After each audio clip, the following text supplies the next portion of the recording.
حضور نے جب کوئی راز کی بات کرنا ہوتی تو حضرت حذیفہ بن یمان سے کرتے، تو فرماتے ہیں کہ میں چونکہ حضور کے ساتھ نماز نہیں پڑھ سکا تھا، کافی وقت گزر گیا،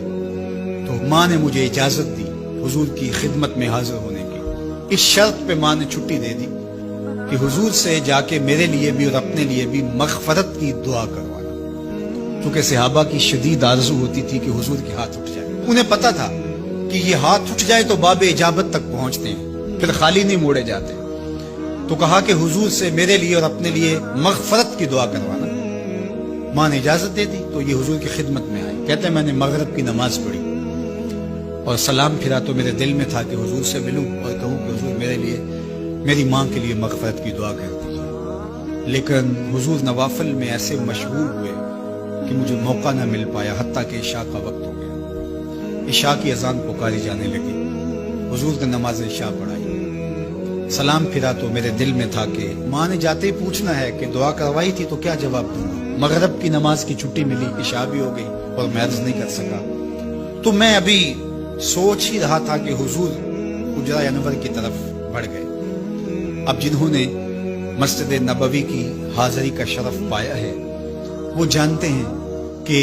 مصلی نبوی سے حجرہ رسول کا فاصلہ ہی کتنا ہے، اور جنہوں نے یہ شرف نہیں پایا میری دعا ہے کہ وہ اڑ کے مدینے چلے جائیں۔ سچی بات ہے، جس نے وہ شہر نہیں دیکھا اس نے کچھ بھی نہیں دیکھا۔ جنوں ویک کے اکھیاں ٹھر دیاں نے، جنوں ویک کے ٹھر دا سینہ ہے، ربا تیری ساری خدائی وچوں بس اکو شہر مدینہ۔ آج اس وقت پوری دنیا کے اوپر جو وبا پھیلی ہے اس کی وجہ سے، جہاں اور بہت ساری چیزیں ہمارے لیے اذیت اور دکھ کا ذریعہ ہیں، وہاں ایک بہت بڑا دکھ ہے کہ مسجد نبوی کے دروازے میں بند تھے۔ تو یہ دن تھے کہ حرم کی رونقیں دیکھنے والی ہوتی، مواج انور کے سامنے درودوں کی بہار ہوتی، مدینے میں بیٹھ کے حضور کے روضے کے سامنے حضور علیہ الصلوۃ والسلام کے شہر کی پکی ہوئی کھجوروں سے افطاری کرنے کا اپنا ہی لطف ہوتا۔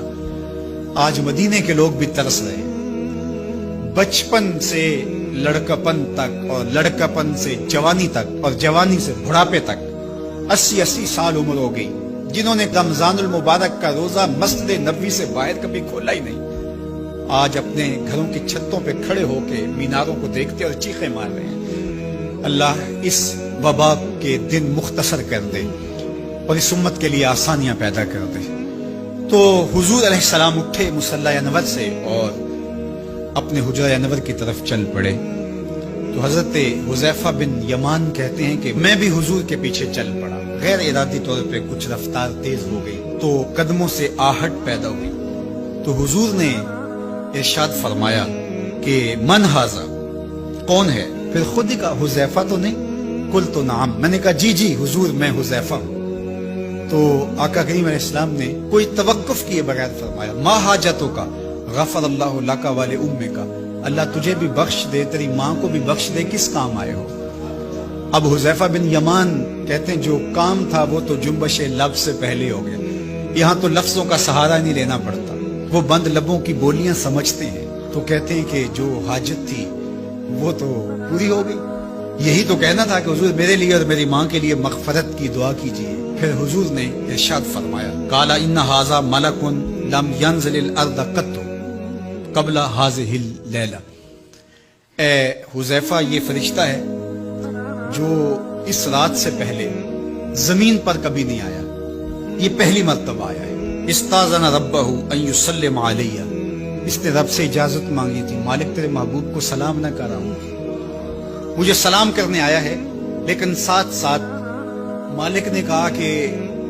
جا رہے ہو میرے محبوب کے پاس سلامی پیش کرنے کے لیے تو ایک تحفہ بھی لیتے جاؤ، تو وہ بھی مجھے دینے آیا ہے۔ تو وہ تحفہ کیا ہے سنو، بے انا فاطمہ سیدۃ نساء اہل الجنہ، مجھے خوشخبری دینے آیا ہے کہ آپ کی بیٹی فاطمہ جنتی عورتوں کی سردار ہے، اور وَأَنَّ الْحَسَنَ وَالْحُسَيْنَ سَيِّدَا شَبَابِ أَهْلِ الْجَنَّةِ، اور حسن اور حسین فاطمہ کے بیٹے جنتی جوانوں کے سردار ہیں۔ یہ آج خوشخبری لے کر کے میرے پاس مجھے سلام کرنے آیا ہے،